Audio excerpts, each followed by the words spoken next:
నమస్తే. నేను మీ Gopi. Welcome back to our channel. ఈరోజు మనతో వచ్చేసరికి ప్రముఖ నిర్మాత నటికుమార్ గారు మన ముందున్నారు. సార్ నమస్తే సార్. అవసరం. నేనేమంటున్నా, అభివృద్ధి చేసేవాడికి ఓటేస్తారు. హ్మ్. మన రాజధాని ఎక్కడ కట్టాడో చెప్పమనండి, ఓటేయండి. హ్మ్. మన రాజధాని ఎంత డెవలపింగ్ చేశాడో చెప్పి ఓటేయండి. మన పోర్టు డెవలపింగ్ విశాఖపట్నం ఎంత డెవలప్ చేశాడో చెప్పి ఓటేయండి. మన స్థలాలన్నీ మన కరెక్ట్గా ఉన్నాయా, మన స్థలాలు మార్కెట్లో పెళ్లి కోసం అమ్ముకుంటే కొంటున్నారా లేదా అనేది అది బాగుంటే ఓటేయండి.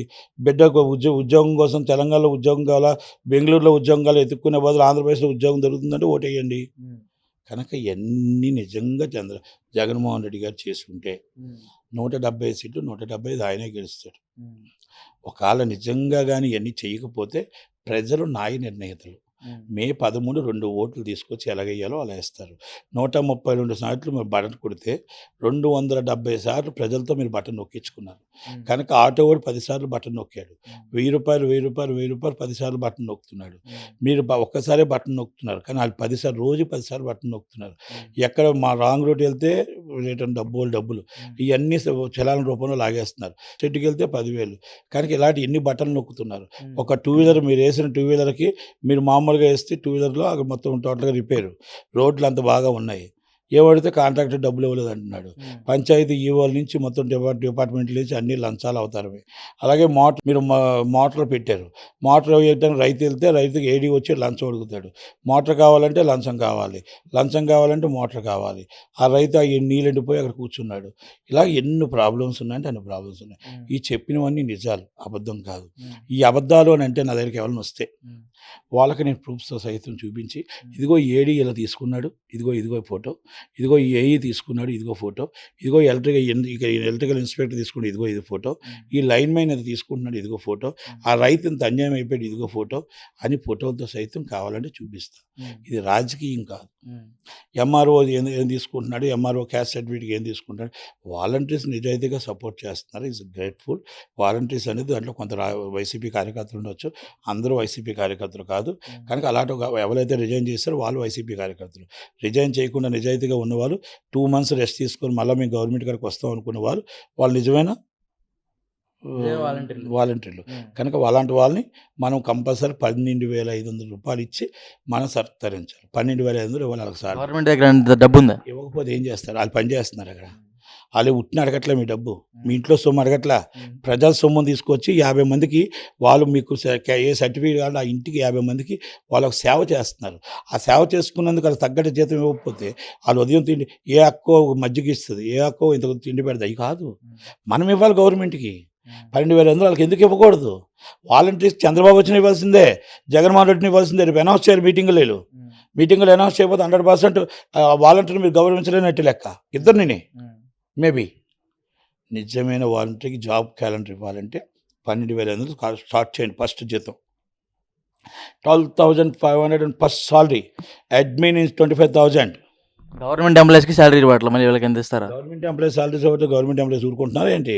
గవర్నమెంట్ ఎంప్లాయీస్ ఒక రోజు 2 రోజులు జీతాలు తీసుకుంటారు కదా. అంటే ఆ పరిస్థితి మనకి ఎందుకు వచ్చింది? మనం ఎంతసేపు అప్పు ఎతుకుతున్నామే తప్ప ఆదాయం ఎతకట్లేదు. మనం ఎంతసేపు అప్పు ఎక్కడ దొరుకుతుందో, వడ్డీ తక్కువ ఎక్కడ దొరుకుతుందో ఎతుకుతున్నాం తప్ప సెంట్రల్ గవర్నమెంట్ ఎక్కడ వస్తుంది, ఎక్కడ ఓడీలు వస్తాయి, ఏ దాంట్లోంచి ఏ కార్పొరేషన్ తీసుకెళ్తే అక్కడెట్టేదో అని చూస్తున్నాం తప్ప మనకి ఎక్కడ వస్తాయి. ఆర్బిట్రేషన్ ఉంది, ఆర్బిట్రేషన్ సుప్రీంకోర్టు ఏంటి, ఆ సుప్రీంకోర్టులో మనం ఉన్న కేసులు ఏంటి, మన ల్యాండ్లు ఏంటి, మన రెగ్యులరేజ్ ఏంటి, కొన్ని ఆదాయాలు పరిశ్రమలు తీసుకొస్తే మనకు ఆదాయం ఏంటి, జిఎస్టీ ఎలా పెంచుకోవాలి, ఇన్కమ్ ట్యాక్స్ మనం ఎలా పెంచుకోవాలి, పరిశ్రమలు ఎలా పెంచుకోవాలి, ఆ ఆదాయం ఎలా పెంచాలి, ఆ ఆదాయం నుంచి తీసుకురావాలి. ఇవన్నీ మనం ఆలోచించుకుంటే మనకెందుకు ఈ భారం పడుతుంది? ఇంట్లో కూర్చొని సోమవారపోతుగా తింటే మన ఇల్లంతా కూడా అప్పులపాలు అవుతుంది. అలాగే మన రాష్ట్రం కూడా ఎక్కడ అప్పులు దొరుకుతాయని ఎత్తుక్కుంటూ మనం ఏమి ఆదాయం వనరులు ఎత్తుక్కోకుండా చూస్తే ఆ వనరులన్నీ రాకపోతే కేంద్ర ప్రభుత్వం ఎంత ఇస్తుంది, మనం ఎంత ఇస్తున్నాం, మనం బియ్యం రేట్ ఎంత ఉన్నాయి, ఈ రేట్ ఎంత ఉన్నాయి, ఎన్ని రేట్లు ఎంత ఉన్నాయి, మనం సబ్సిడీలు ఇస్తున్నాం ప్రజలకి, మిడిల్ క్లాస్ వాళ్ళకి ఏం చేస్తున్నాం, వాళ్ళు ఇన్కమ్ ట్యాక్స్ కట్టి మిడిల్ క్లాస్ జాబ్ చేసుకుని మనం ఏం చేస్తున్నాం, వాళ్ళకి ఏమి ఇస్తున్నాం, వాళ్ళ బతుకులు ఆకలితో ఒక పూట ఆకలితో బతుకుతున్నారు మిడిల్ క్లాస్ వాళ్ళు. అందరూ ఎంతసేపు ఎస్సీ ఎస్టీ బీసీ మైనార్టీలు బలహీన వర్గాలంటే మిడిల్ క్లాస్ ఏమవుతారు? ఫ్యామిలీస్ 20,000 జీతగాడు ఏమవుతాడు? 40,000 రూపాయలు ఈరోజు అవుతుంది. బాడీలు ఎంత ఉన్నాయి? మీరు ఇల్లులు అన్నారు, ఇల్లులు ఇచ్చారా? డబుల్ బెడ్రూమ్ 48 గజాలు అన్నారు. కొండపోయి తీసుకెళ్ళి కింద ఎక్కి పైన దిగే లోపల హాఫ్ డే అవుతుంది. ఆ 48 గజాలు అక్కడ ఎత్తుక్కోవాలి. అనేది కానీ పొరపాటున కళ్ళు తిరిగి అంటే కింద పడితే మనకి కింద భూమి మీద ఆండు. ఆ పరిస్థితుల్లో మీరు ఇల్లులు ఇచ్చారు. ఇవన్నీ న్యాయమా? 48 గజాలు నిజంగా ఇచ్చి, నిజంగా మీరు ఇల్లు కట్టి, నిజంగా డబుల్ బెడ్రూమ్ తీసుకుని ఒక అక్క, ఒక అన్న, ఒక తమ్ముడు మీకే ఓటేస్తారు. నిజంగా డబుల్ బెడ్రూమ్లు ఇచ్చుంటే, నిజంగా మీరు 48 గజాలు ఇచ్చుంటే, నిజంగా సశ్యామలంగా మీరు అన్నీ ఇచ్చుంటే, ఆ అక్క, తమ్ముడు, అన్న మీకు ఓటేస్తారు. లేకపోతే ప్రతిపక్షానికి వేసి చంద్రబాబు నాయుడు గారిని గెలిపించుకుంటారు. 35,000 ఎకరాల అక్క, తమ్ము, చెల్లి 35 ఎకరాల అమరావతి రాజధాని కోసం మీ గవర్నమెంట్కి ఇచ్చింది నాట్ ఓన్లీ చంద్రబాబు. గవర్నమెంట్కి ఇస్తే వాళ్ళు తీసుకొచ్చి నడి రోడ్డు మీద టెంట్ వేసి కూర్చోబెట్టి వాళ్ళు నిరాహార దీక్ష చేస్తూ వాళ్ళ కొడుకులకు ఉద్యోగాలు లేక ఏమీ లేక రోడ్డు మీద తిరుగుతూ పిల్లల పెళ్ళిళ్ళు చేసుకోలేక వయసు వచ్చేసి వాళ్ళ ఆస్తులు ఇచ్చి వాళ్ళ ఆస్తుల్లో మీరు రోడ్లు వేసి వాళ్ళ ఆస్తుల్లో మీరు అసెంబ్లీలు కట్టి వాళ్ళ ఆస్తుల్లో మీరు సెక్రటరీలు కట్టి వాళ్ళ ఆస్తుల్లో హైకోర్టు కట్టి ఇన్ని కట్టి మీరు ఎంజాయ్ చేస్తూ వాళ్ళని చూస్తూ ముసి నవ్వులతో వాళ్ళ పాపం వాళ్ళ టెంట్లో కూర్చొని ఆకలితో అలోరామాలు అలమటించిపోతుంటే వాళ్ళ ముసి నవ్వులతో మీరు వెళ్ళిపోతున్నారే, ఇది న్యాయమా? ఇదా మీరు 5 సంవత్సరాలు చేసిన రాజకీయం? ఇదా మన రాజకీయం? ఇదా కక్ష రాజకీయాలు? కనుక అమరావతి రాజధాని ఆ ప్రజలు బాగుండాలి, వాళ్ళందరూ బాగుండాలి, వాళ్ళందరికీ 10 కాలాల పాటు చల్లగా ఉండాలి, వాళ్ళందరికీ కూడా మొత్తం రాజధాని అమరావతి అవ్వాలి. అమరావతి రాజధాని రైతులు ఎవరైతే ఉన్నారో వాళ్ళందరూ బాగుండి వాళ్ళ పిల్లలు పెళ్ళిళ్ళు అవ్వాలి, వాళ్ళకు ఉద్యోగాలు రావాలి, వాళ్ళ డబ్బులు ఏదైతే వాళ్ళకున్న ల్యాండ్ వాళ్ళు అమ్ముకొని వాళ్ళకి డబ్బులు వచ్చే విధంగా చేయాలి తప్ప వాళ్ళకి మనం కక్ష సాధింపు చర్యలు చేయకూడదు. ఆర్కే రామకృష్ణారెడ్డి దాంట్లో ఒడవల్లి శ్రీదేవి గారు ఆ నియోజకవర్గాలు ఉంటాయి. ఒడవల్లి శ్రీదేవి గారి పరిస్థితి ఈరోజు ఏంటి? తాడికొండ మంగళగిరి మురకొండ శ్రీదేవి గారికి సీట్ లేదు, రామకృష్ణారెడ్డికి సీట్ లేదు. ఎందుకంటే వాళ్ళిద్దరూ డిపాజిట్లకు గల్లంత అయిపోతారు. ఎందుకంటే వాళ్ళు అక్కడ అమరావతికి చేసిన అంత అన్యాయం ఉంది, అరాచకం ఉంది. ఆయన బిల్స్ రాలేదని కాంగ్రెస్కి వచ్చాడు, బిల్స్ వచ్చాయని చెప్పి మళ్ళీ వైసీపీకి వెళ్ళిపోయాడు. ఇలాంటి మాయల మారాటిని నమ్ముతారా? సుప్రీంకోర్టులో పిటిషన్ వేసాడు ఓటుకు నోటు కేసులో చేయమని. ఇంక ఇక్కడ వేసాడు, అక్కడ వేసాడు. ఇస్ ద బ్లాక్ మెయిలింగ్ చేసి మళ్ళీ జగన్మోహన్ రెడ్డి గారి దగ్గరికి వెళ్ళి ఆ బిల్స్ అయ్యి వాళ్ళ బావగారి ద్వారా రప్పించుకున్నాడు, అన్నీ అయిపోయాయి.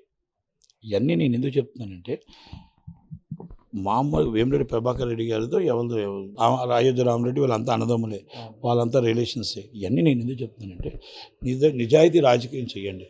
నిజంగా మీకు అన్నీ పనిచేసి ఉంటే మీరు ఇంట్లో కూర్చున్న ఓటేస్తారు. ఆ ప్రజలను తీసుకొచ్చి ఎండలో పెట్టి మొదటి నుంచి పాపం ఎండలో ఉండి మా మధ్యాహ్నం 1 గంట దాకా మీ సభ అయిపోయిందిరా బాబు అంటేప్పటికి ఆ ఎండలో అన్నం తిని ముఖం తిరిగి పడిపోతున్నారు. ఆ మళ్ళా లెగిసిన వెంటనే మళ్ళీ చంద్రబాబు సభ అయిన వెంటనే పవన్ కళ్యాణ్ సభ అయిన వెంటనే బీజేపీ సభ అయిన శరభ్నం సభ. ఈ 5 సభల్లో మీరు ఏం చెప్తున్నారు? మళ్ళీ యూట్యూబ్లో వస్తున్నాయి, మీరు ఏం చెప్తున్నారు? టీవీలో వస్తున్నాయి. మళ్ళీ అక్కడికి వచ్చి చెప్పడం ఎందుకు? ఆ ప్రజలను రప్పించడం ఎందుకు? అందరింట్లోకి మీరు రోజంతా వెళ్ళిపోతుండు, మీరు టీవీలో కూర్చొని చెప్తే పోయి కదా ఇంత ఎండలో వాళ్ళందరినీ ప్రజలు రప్పించడం అవసరమా? ఆ ప్రజలు ఎలాగైనా ఓటు ఎలాగేయాలో వాళ్ళకి తెలుసు, ఎవరికి వేస్తారో తెలుసు. ఎలాగా మీరు ఓదర కొడుతూ మీరు యూట్యూబ్లో చూస్తున్నారు కదా, ప్రతి అవ్వకి యూట్యూబ్ ఉంది, ప్రతి అవ్వ టీవీలో చూస్తుంది, ప్రతి అవ్వ అన్నీ చూస్తున్నారు కాబట్టి ప్రతి అక్క చూస్తుంది, ప్రతి అన్న చూస్తున్నాడు. కనుక దయచేసి ఈ ఎండల్లో జనాలు పిలిపించి ఆ ఇబ్బందులు పెట్టకుండా, మీటింగులు పెట్టకుండా సాయంత్రం చల్లగా 5 గంటల నుంచి 10 గంటల దాకా మీటింగులు పెట్టండి, లేదా ఉదయం 9 నుంచి 10 గంటల లోపు మీటింగ్ పెట్టండి. దయచేసి మధ్యలో మాత్రం ప్రజలను ఇబ్బంది పెట్టకూడదు నా మనవి. ఇది జగన్మోహన్ రెడ్డి గారు, చంద్రబాబు గారు, పవన్ కళ్యాణ్ గారు, శర్మిలమ్మ గారు, పురంధేశ్వరి గారు అర్థం చేసుకుంటారు, ఆలోచించుకుంటారు. ప్రజల కోసం ఏం మాట్లాడతారు, ప్రజల కోసం ఏం చేస్తారు ఒక్కసారి ఆలోచించండి. ఆ పెద్ద మనసుతో ఆ ముతకోలు మీరు రాకపోతే భయం, మీరు రాకపోతే మీకు రాకపోతే మీరు రేపు ఇబ్బంది పెడతారు, మీరు రాకపోతే మీరు ఇబ్బంది పెడతారు. వచ్చే ప్రజలు వాళ్ళే, వేసే ప్రజలు వాళ్ళే, వచ్చే ప్రజల పార్టీ వాళ్ళే, ఓటింగ్ వేసేది వాళ్ళే. ఈ 4 పార్టీకి వచ్చిన ప్రజలు కూడా వాళ్ళే, సపరేట్ రారు. ఈ పార్టీ నాది అనరు. అన్నీ మీరు కావాలంటే ఇప్పుడే యూట్యూబ్లో అన్నీ చూసుకోండి. ఇక్కడున్న అక్క అక్కడే ఉంటుంది, ఇక్కడున్న అన్న అక్కడే ఉంటాడు, ఇక్కడున్న చెల్లి అక్కడే ఉంటుంది, అక్కడున్న అక్క అక్కడే ఉంటారు. ఇలా అందరూ కలిపి 4 పార్టీలో కలిసి ఉంటారు. అంటే మీరు పిలుస్తున్నారు కాబట్టి జగన్మోహన్ రెడ్డి గారు పిలిచి రాకపోతే రేపు ఏమైనా మొత్తం రేపు రావాల్సినవన్నీ కట్ చేసేస్తారేమో అని భయం. రేపు చంద్రబాబు గారిని రాకపోతే రేపు వచ్చిన రావణాన్ని కట్ చేసేస్తారేమో అని భయం. అంటే భయం బతుకుల్లో తిరుగుతున్నారు. నేను వేరే విధంగా డబ్బులు ఇస్తున్నారని నేను చెప్పను, కానీ అన్నం పెడుతున్నారు. కనుక అలా ఇబ్బంది పెట్టొద్దు అని ఆలోచన. అంతే. ఫైనల్గా కడపలో ఎవరు గెలుస్తారండి? ఒక మాటలో. ఫైనల్గా శర్మిలమ్మ గెలుస్తుంది, సెకండ్ ప్లేస్ టీడీపీ వస్తుంది, థర్డ్ ప్లేస్ వైసీపీ వస్తుంది. ఇంకేమైనా కావాలా? డౌట్ లేదు. Okay, thank you sir.